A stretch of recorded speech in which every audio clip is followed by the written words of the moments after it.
भक्तर भावरे बंधा भगवान भक्त जेउठी डाके सेठी से तार भगवान को दर्शन करिथाय। से स्थान तापाई पालटि जाइथाय मंदिर। माँ दुर्गांकर 16 दिनात्मक पूजा आरंभ होइथिबा बेले आमे आपनकु एमिति जणे व्यक्ति को देखाइबु जे निज घर को मंदिर करि दैछंती।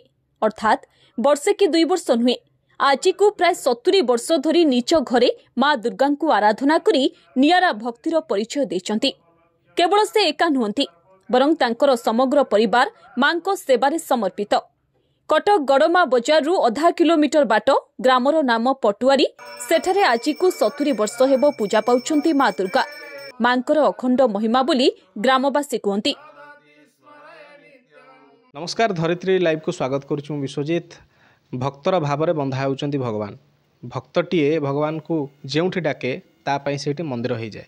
ए कथा आमे काहेकि कहूछु कि वर्तमान माँ दुर्गांकर 16 दिनात्मक पूजा आरंभ हो जाइए। तेबे एही परिप्रेक्षी रे आमे आसिकी पहुँचीलु।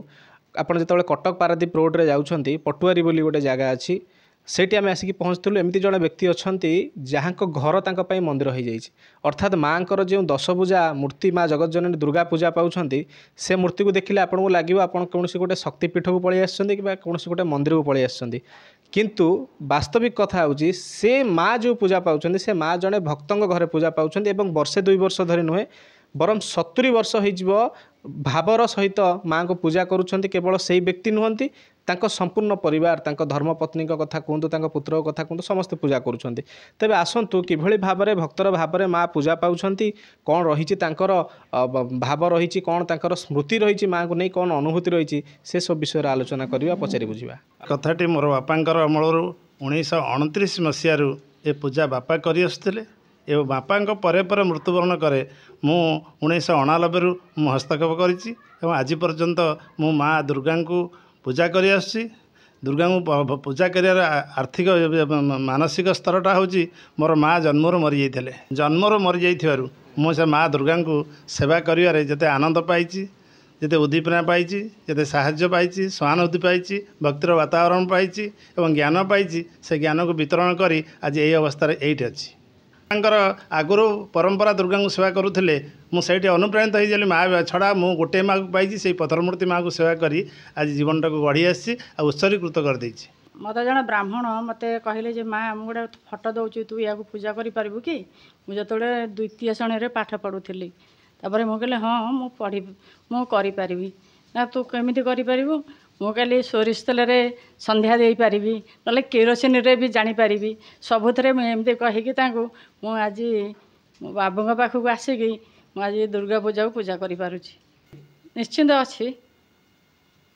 मु तो आगुरी किसी जानी नथिली किंतु सेठी मु माँ को पूजा करी मंगला माँ को पूजा करी से मंगला जो हूँ दुर्गा से काली से सब किछि एठी आसिकी मु दुर्गा को पूजा करि पारली। जेहेतु मु तांका पूजा करिया परे मो स्वामीर किसी उन्नति होइछि, मो पिला मानकर किसी उन्नति होइछि, आउ सब किछि मु करि पारि। खुशी लागे आ पूजा विधि भी मु ठीक करि पारे। वार्ता हूँ समस्त को बर्तमान कलीर प्रभाव आज्ञा रही ज्ञानी ज्ञान को मोटे रही यहाँ हूँ कथा जो कथाटा हूँ तेणु कलीर प्रभाव ये सब जिनस हो तेणु आमको युवापीढ़ी समाज को या मु वार्ता दौर कि समस्ते बापा माँ को अनुप्राणित हूँ, बापा माँ सेवा करूँ, बापा माँ कर्तव्य करूँ, वृद्ध काल कौन वृद्धाश्रम को न नियंतु, कष्ट न दिंतु, बापा माँ सेवा करूँ। प्रथम देवता हूँ बापा माँ। जीवन में जी प्रथम शिखेला सी हूँ माँ। आमर सबू कष्ट सहीकि जी आमको जीवन बंचा शिखला सी बापा। तेणु तांको 2 जन के भूलतु नहीं। यहाँ मोर युवपीढ़ी की मुझा को मो माने वार्ता दौची।